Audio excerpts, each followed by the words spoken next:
Health tips நேயர்கள் அனைவருக்கும் வணக்கங்க. கைப்பகுதியில் சதை தொங்குறது மாதிரி இருக்கா? உடல் எடை குறைந்த பிறகும் சில இடங்களில் சதை தளர்வாக இருக்குதா அப்படின்னா இந்த வீடியோவை உங்களுக்காக தாங்க பதிவு பண்ணியிருக்கிறோம்.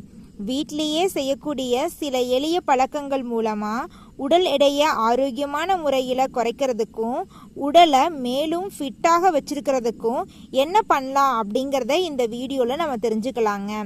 ஒரே ஒரு பகுதியில் இருக்கக்கூடிய கொழுப்பை மட்டும் தனியாக குறைக்க முடியாதுங்க. ஒட்டுமொத்த உடல் கொழுப்பும் குறையும் போது அந்த பகுதிகளிலும் மாற்றம் தெரிய ஆரம்பிக்குங்க.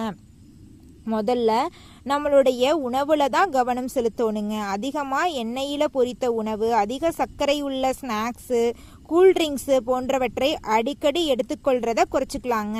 அதுக்கு பதிலாக காய்கறிகள், பழங்கள், பருப்பு வகைகள், முட்டை போன்ற சத்தான உணவுகளை தேவையான அளவில் சேர்த்துக்கலாங்க.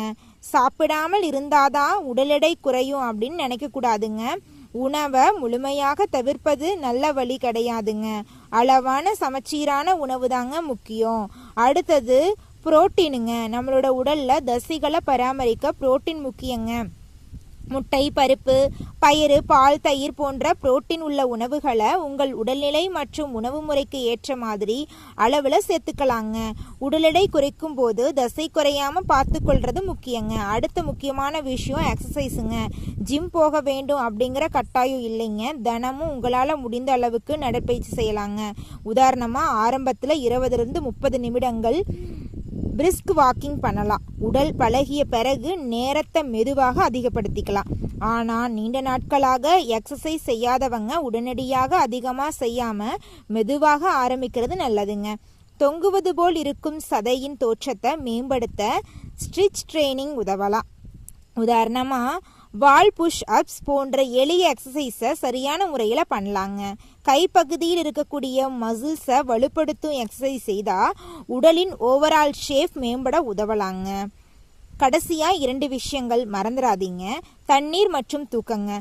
தாகத்துக்கு ஏற்ற மாதிரி போதுமான அளவுக்கு தண்ணீர் குடிக்கிறது முக்கியங்க. அதே போல் தினமும் போதுமான தூக்கம் கிடைக்கிறதா அப்படிங்கிறத கவனிச்சுக்கோணுங்க. தூக்கம் சரியா இல்லை அப்படின்னா உங்களுடைய உடல் நிலையில் மாற்றங்கள் வர செய்யுங்க. அதனால தூக்கத்தை நல்லா வச்சுக்கோங்க. ஒரு சில நாட்களில் மாற்றம் தெரியவில்லை அப்படின்னா கவலைப்பட வேண்டாங்க. உடல் மாற்றம் ஒவ்வொருவருக்கும் வேறுபடும்.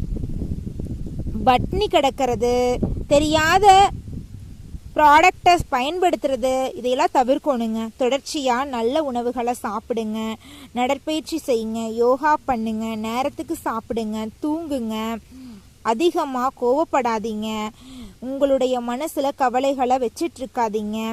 இந்த 5 விஷயங்களில் உங்களால் எதை முதல்ல ஆரம்பிக்க முடியும் அப்படிங்கிறத கமெண்ட் பாக்ஸில் கமெண்ட் பண்ணுங்க.